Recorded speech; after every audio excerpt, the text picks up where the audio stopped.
破紀錄嘅金額 ，Screwball 聯手 Boras 贏低薪資仲裁，3年合同簽約老虎，新加盟嘅 Valdez 又會同 Screwball 擦出點樣嘅火花？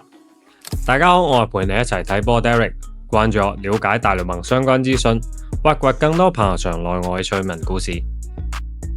就喺2日前，大聯盟官方宣布仲裁案嘅結果 ，Screwball 勝訴，刷新咗 David Price 保持嘅投手仲裁紀錄。11年後再次走上仲裁庭，面對隊內2屆賽揚獎得主，老虎隊冇貶低 Screwball 嘅貢獻以及價值，提出1900萬年薪嘅理由，僅係參考處仲裁框架內球員嘅年薪標準。頭先提到嘅 David Price 24年嘅小葛喺仲裁之後嘅金額為老虎隊嘅堅持提供咗信心。不過 Boras 嘅出現就打破咗呢個慣例啦。佢以勞資協議中特殊條例作為支撐，去比較同級別自由球員嘅合同，而並非係仲裁合同嘅金額。5年嘅大聯盟年資加上連續2座賽揚獎嘅背書，最終 Screwball 團隊以自己嘅實力贏低仲裁委員會嘅支持，攞到自己想要嘅3200萬年薪。Screwball 嘅呢次仲裁結果，除咗自身收益提升以外，更加象徵住勞方嘅又一次重大勝利。作為球員工會執行小組委員會嘅一員 ，Screwball 嘅仲裁勝利作為案例，會喺今年年底嘅新一輪勞資協議談判當中起到至關重要嘅作用。對於一啲處於小球市但擁有王牌級別身手嘅球員，談判結果好大程度影響佢哋未來仲裁年嘅合同金額大細。雖然仲裁案告一段落，但係 Screwball 喺市場上嘅傳聞依然係甚囂塵上嘅。當3200萬年薪敲定加入老虎隊工資帽之後，加上 Valdez 簽低新合同，老虎隊今年嘅總薪資已經到達咗2.15億，正式刷新隊史紀錄。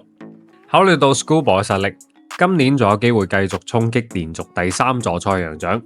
保持健康嘅佢喺休賽期可能簽低一份超越3本，甚至接近4億嘅合同啊！加上今次嘅仲裁風波，對於隊史從未簽低超過2.5億自由球員合同嘅老虎隊嚟講，續約 Screwball 可以稱得上係難上加難。而就喺聽證會結束冇幾耐 ，Valdez 嘅簽約消息更加將老虎隊嘅公關推到咗風口浪尖。大量球迷認為老虎隊呢個行為已經係為交易做準備啦，替 Screwball 抱不平。不過作為王牌投手 Screwball 就第一時間展示咗自己嘅大度。佢喺 IG 轉發 MLB 官方嘅簽約海報 ，tag 咗 Valdez 嘅賬號，並且留言 Dinner's on you， 晚飯你請客啊！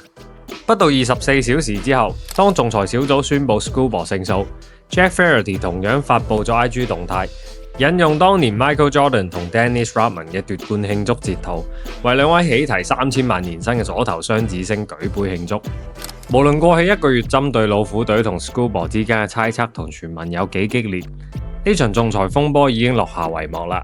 新賽季老虎隊將會擁有全聯盟最強勁嘅左投組合，